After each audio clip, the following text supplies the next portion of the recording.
नमस्कार दोस्तों हम मौर्य वंश के बारे में पढ़ रहे थे और हमने मौर्य वंश के संस्थापक चंद्रगुप्त मौर्य के बारे में पढ़ लिया था। आज के इस वीडियो में हम बिंदुसार के बारे में पढ़ेंगे, जो कि चंद्रगुप्त मौर्य के बाद उत्तराधिकारी सीट पे बैठा था, जो कि चंद्रगुप्त मौर्य का पुत्र भी था। तो बिंदुसार के बारे में जो भी इंपॉर्टेंट फैक्ट है वो हम आज की इस वीडियो में कवर करेंगे। तो आइए आज की इस वीडियो को शुरू करते हैं। तो देखिए, सबसे पहले है बिंदुसार का टाइम पीरियड, यानी 298 ईसा पूर्व से 272 ईसा पूर्व, यानी 298 ईसा पूर्व मगध की राजगद्दी पर बिंदुसार बैठा था। यानी कि राजगद्दी पर कब बैठा? 298 ईसा पूर्व मगध, यानी कि मगध की राजगद्दी पर बैठा। तो मगध की जो राजधानी थी वो कौन सी थी? वो थी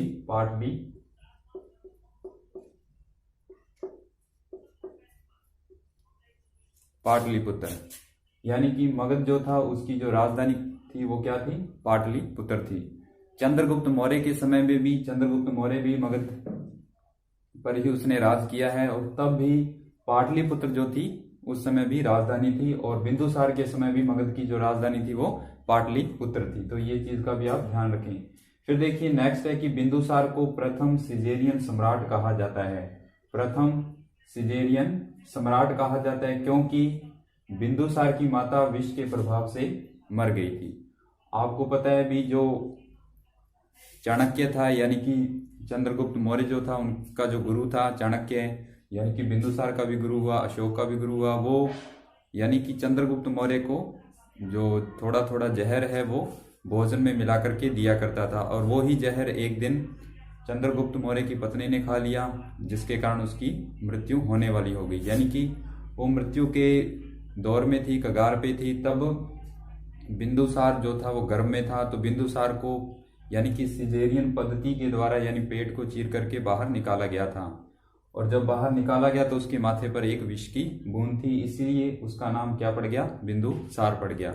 और इसलिए इसे प्रथम सिजेरियन सम्राट कहा जाता है, क्योंकि ये प्रथम व्यक्ति था, प्रथम राजा था जो कि सिजेरियन पद्धति से पैदा हुआ था। तो ये इसका इंपॉर्टेंट फैक्ट है। फिर देखिए, बिंदुसार आजीविक संप्रदाय को मानता था। यानी कि जैसे चंद्रगुप्त मौर्य था वो जैन धर्म का अनुयायी था, अशोक जो था वो बौद्ध धर्म का अनुयायी था, तो उसी प्रकार से ये एक संप्रदाय है, आजीविक संप्रदाय, इसको बिंदुसार मानता था। फिर देखिए, बिंदुसार के बहुत सारे उपनाम हैं। यूनानी जो लेखक हैं वो बिंदुसार को किस नाम से पुकारते थे? अमित्रोचेटस। यानी यूनानी लेखकों के द्वारा बिंदुसार को एक नाम दिया गया, अमित्रोचेटस, जिसका संस्कृत में जो ट्रांसलेशन होता है, रूपांतरण होता है, उसे अमित्रघात कहते हैं। यानी अमित्रघात का मतलब होता है शत्रुओं का विनाशक। यानी कि इस चीज को आप ध्यान रखें कि बिंदुसार को अमित्रघात कहा जाता है, और अमित्रघात का मतलब शत्रुओं का विनाशक होता है। वायु पुराण में बिंदुसार को भद्रसार या वारिसार कहा गया है। यानी ये बिंदुसार के उपनाम हैं। वायु पुराण में भद्रसार या वारिसार, यूनानी लेखकों ने उसे अमित्रघात कहा है या अमित्रोचेटस का है। उसी प्रकार जैन ग्रंथों में उसे सिंह सैन की उपाधि दी गई है। यानी जैन ग्रंथों को हम पढ़ते हैं तो उसके अंदर बिंदुसार का क्या नाम आता है? सिंह सैन। और वायु पुराण में भद्रसार या वारिसार। फिर देखिए, इसके बाद है नेक्स्ट स्लाइड में, फिर देखिए इसके बाद है नेक्स्ट पॉइंट कि महावंश के अनुसार बिंदुसार के 100 पुत्र थे, जिसमें सुसीम जो था वो सबसे बड़ा पुत्र था। यानी महावंश के अनुसार जो बिंदुसार था उसके कितने पुत्र थे? 100 पुत्र थे, जिसमें सबसे जो बड़ा पुत्र था उसका नाम क्या था? सुसीम था।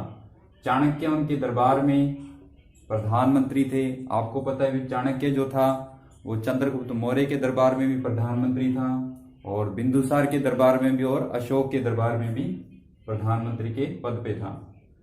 फिर देखिए, बिंदुसार ने 272 ईसा पूर्व तक शासन किया। यानी 298 ईसा पूर्व में राजगद्दी पर बैठा, और कब तक शासन किया? 272 ईसा पूर्व तक। बिंदुसार की मृत्यु के बाद मौर्य साम्राज्य की जो बागडोर थी वो उसके सुयोग्य पुत्र, यानी सुयोग्य पुत्र कौन से सुयोग्य? अशोक के हाथ में आ गई थी। यानी कि जो योग्य पुत्र था अशोक, उसके हाथ में बागडोर आ गई थी। किसके बाद? बिंदुसार की मृत्यु के बाद। यानी उसकी जो मृत्यु है 272 ईसा पूर्व में हो गई थी। फिर देखिए दिव्यदान के अनुसार बिंदुसार के शासनकाल में 2 विद्रोह हुए। यानी कि बिंदुसार के शासनकाल में 2 विद्रोह हुए थे, 2 आक्रमण हुए थे, जिनका यानी कि जिसका दमन करने के लिए पहले किसको भेजा गया?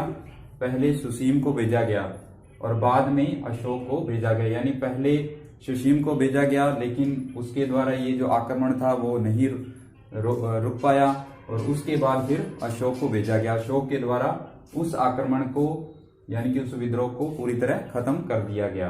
तो यानी कि अशोक जो था वो सुयोग्य पुत्र था, यानी राजगद्दी पर बैठने के लायक था। फिर देखिए बौद्ध विद्वान जो थे तारानाथ ने बिंदुसार को 16 राज्यों का विजेता कहा है।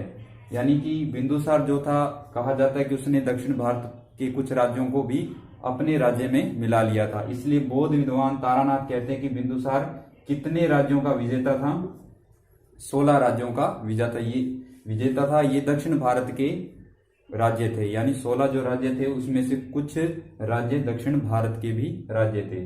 फिर देखिए इसके बाद है नेक्स्ट स्लाइड में, फिर देखिए इसके बाद है नेक्स्ट पॉइंट कि एथेनियस जो कि एक यूनानी लेखक था के अनुसार सीरिया के शासक एंटियोकस प्रथम ने डाइमेकस नामक यूनानी व्यक्ति को बिंदुसार के दरबार में राजदूत के रूप में नियुक्त किया था।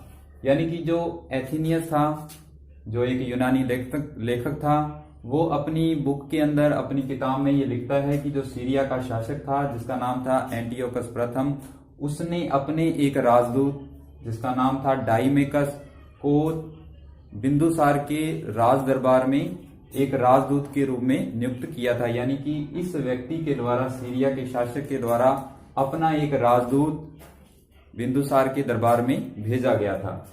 फिर देखिए बिंदुसार ने एंटियोकस प्रथम से 3 वस्तुओं की मांग की थी। ये बहुत इंपॉर्टेंट है। यानी कि इसी व्यक्ति से, जो सीरिया का शासक था एंटियोकस प्रथम, इससे बिंदुसार ने 3 वस्तुएं मंगवाई थी। वो 3 वस्तुएं क्या थी? तो देखिए सबसे पहले है मीठी मदिरा यानी कि शराब, फिर है सूखे हुए अंजीर यानी कि फल, और तीसरे नंबर पे है एक दार्शनिक की भी मांग की थी। और मीठी मदिरा और सूखे हुए अंजीर, ये 3 वस्तुओं की मांग, यानी ये 3 वस्तुएं मंगवाई थी बिंदुसार ने। किससे? एंटियोकस प्रथम से। जब उसने अपना एक राजदूत बिंदुसार के दरबार में नियुक्त किया था, तब बिंदुसार ने उसे ये 3 वस्तुओं की मांग की थी। तो देखिए एंटियोकस प्रथम ने पहली 2 वस्तुएं तो भिजवा दी, यानी कि स्टार्टिंग की जो वस्तुएं थी जैसे मीठी मदिरा और सूखे हुए अंजीर, ये दोनों चीजें तो उसने भिजवा दी, लेकिन तीसरी वस्तु यानी कि दार्शनिक के संबंध में ये कहा कि यूनानी कानून के अनुसार दार्शनिकों का विक्रय नहीं किया जा सकता। यानी कि ये उनके कानून के खिलाफ है कि हम 2 वस्तुएं बेच रहे हैं, मीठी मदिरा और सूखे हुए अंजीर, तो तीसरा यानी कि दार्शनिक को भी बेच दे, ये उनके यूनानी कानून के खिलाफ है। इसलिए उसने सिर्फ पहली जो 2 वस्तुएं थी यानी मीठी मदिरा और सूखे हुए अंजीर, ये दोनों भिजवा दी, लेकिन दार्शनिक को नहीं भिजवाया। उसके संबंध में ये चीज लिख करके दी कि ये उनके कानून के खिलाफ है, यानी उसका विक्रय यानी उसको बेचा नहीं जा सकता। इन दोनों वस्तुओं को बेचा जा सकता है लेकिन दार्शनिक को नहीं बेचा जा सकता।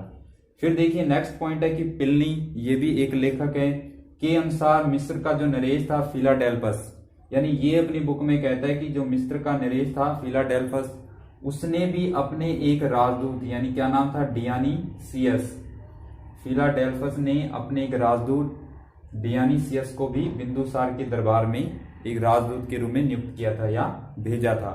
तो यानी कि ये कुछ इंपॉर्टेंट फैक्ट थे। प्लिनी का भी था इंपॉर्टेंट फैक्ट, और ये जो इंपॉर्टेंट फैक्ट है सबसे ज्यादा कि जो बिंदुसार था उसने कौन सी 3 वस्तुओं की मांग की थी, तो ये बहुत ज्यादा इंपॉर्टेंट फैक्ट है। इस चीज को आप ध्यान रखें, ये एग्जाम के पॉइंट ऑफ व्यू से काफी इंपॉर्टेंट है। और दूसरे वो कि बिंदुसार के यानी कि शासनकाल में कितने विद्रोह हुए थे? 2 विद्रोह हुए थे, और पहले सुशीम को भेजा गया और बाद में उसको यानी कि अशोक को भेजा गया था। उन आक्रमण का यानी कि दमन करने के लिए। तो ये भी इंपॉर्टेंट फैक्ट है। तो ये इंपॉर्टेंट फैक्ट थे बिंदुसार के बारे में।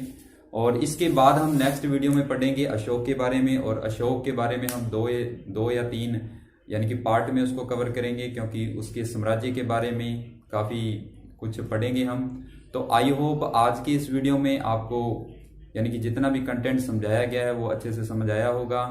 और इसी उम्मीद के साथ अगर वीडियो अच्छी लगी तो वीडियो को लाइक करें, ज़्यादा से ज़्यादा शेयर करें, और कमेंट्स में हमें ज़रूर बताएं कि वीडियो लेक्चर आपको कैसा लगा। इसी उम्मीद के साथ मिलते हैं नेक्स्ट वीडियो लेक्चर में। तब तक के लिए अपना ख्याल रखें, सुरक्षित रहें। इसी उम्मीद के साथ धन्यवाद।